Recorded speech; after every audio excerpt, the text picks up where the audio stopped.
జై గురుదత్త. దత్తాత్రేయ స్వామి గురించి అందరికీ తెలిసే ఉంటుంది. గురు స్వరూపులైన వీరు అనేక అవతారాల్లో భూమిపై ఇప్పటికీ సంచరిస్తూనే ఉన్నారని భక్తుల నమ్మకం. తనను నమ్ముకున్న భక్తులు వెన్నంటే స్వామివారు ఉంటారని భక్తుల విశ్వాసం. దేశవ్యాప్తంగా దత్తాత్రేయుల వారికి అనేక దేవాలయాలు ఉన్నాయి. త్రిమూర్తి స్వరూపులైన స్వామివారు అనేక అవతారాలు ఎత్తారు. స్వామివారి అవతారాల్లో నరసింహ సరస్వతి అవతారం ఒకటి. వీరి పాదుకలను కర్ణాటక రాష్ట్రం కలబుర్గి జిల్లా గాన్గాపురంలో చూడవచ్చు. దత్తాత్రేయ స్వామివారి లీలలు గురుచరిత్ర అనే పుస్తకంలో రాయడం జరిగింది.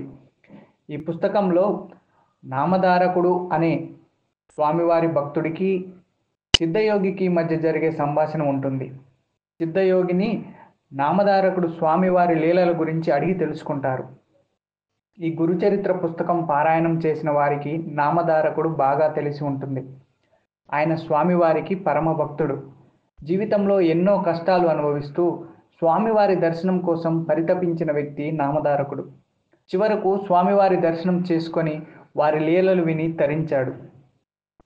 ఈ నామధారకుడు తెలంగాణ ప్రాంతంలో కూడా సంచరించినట్లుగా ఆధారాలు ఉన్నాయి.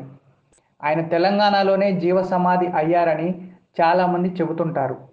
ఆయన జీవ సమాధం సంగారెడ్డి జిల్లా హత్నూరా మండలం మాధుర అనే గ్రామంలో ఉంది. ఈ గ్రామంలోని దత్తయ్య గుట్టపై నామధారకుడు కొంతకాలం ధ్యానం చేసి ఇక్కడే జీవ సమాధి పొందారు. ఇందుకు సంబంధించిన ఆనవాళ్లు మనం దత్తయ్య గుట్టపై చూడవచ్చు. ఈ దత్తయ్య గుట్ట హైదరాబాద్ నుంచి 50 కిలోమీటర్ల దూరంలో ఉంటుంది. దుండిగల్ రూట్లో నర్సాపూర్ దాటిన తర్వాత 15 కిలోమీటర్ల దూరంలో ఈ దత్తయ్య గుట్ట ఉంటుంది.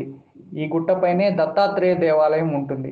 ఇక్కడే నామధారకుడి జీవ సమాధి కూడా ఉంది. పౌర్ణమి రోజుల్లో పెద్ద సంఖ్యలో భక్తులు ఈ దేవాలయానికి వచ్చి స్వామివారిని దర్శించుకుంటారు.